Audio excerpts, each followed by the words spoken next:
নমস্কার, আলফা বুলসের আজকের ভিডিওতে সবাইকে স্বাগত জানাই। নিফটি আজকে খুলেছিল অনেকটাই পরিমাণে গ্যাপ ডাউনে, তারপরে সারা দিন প্রায় একটি আপট্রেন্ড মোমেন্টেই ছিল। আগামীকাল কি হতে পারে, কত দূর যেতে পারে, আসুন দেখে নেওয়া যাক।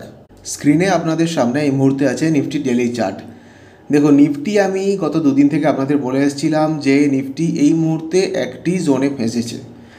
এই যে জোনটা আপনারা দেখতে পাচ্ছেন, যার উপরে এই লাইনটা হচ্ছে ব্লু কালারের, এটা রেজিস্ট্যান্স আর নিচেটা সাপোর্ট। 3বার নিয়েছে রেজিস্ট্যান্স আর এই নিয়ে প্রায় 5বার হতে চললো সাপোর্ট।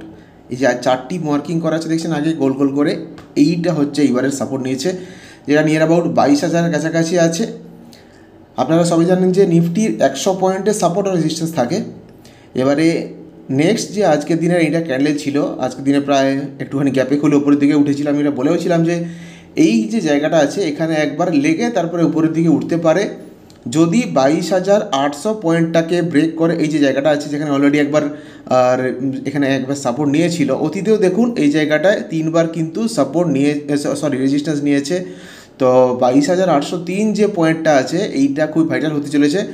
যদি এটাকে এই ডিপটা নেওয়ার পরে, আমি আগে বলেছিলাম যে 22,300 পর্যন্ত প্রায় একটা বার ডিপ নিতে পারে, তারপরে যদি ব্রেক করে তাহলে আপার সাইডের দিকে যাবে।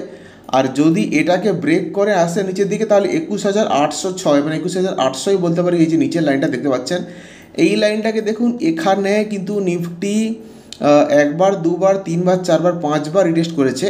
এই জায়গাটা একটা ভীষণ ভীষণ হিউজ সাপোর্ট হতে চলেছে যদি নিফটি 21,800-তে পৌঁছায়। বাট 800-তে পৌঁছবে কি না সেটা পরে জানা যাবে। কালকে জন্যে কি হতে পারে সেটা দেখে নেওয়া যাক। 5 মিনিটের ক্যান্ডেল হিসাবে আমি দেখাচ্ছি। সো আজকের দিনে অলমোস্ট একটা আপট্রেন্ড ছিল। এই জায়গাটা ভাইরাল হতে চলেছে, যেটা 22,600 হতে পারে।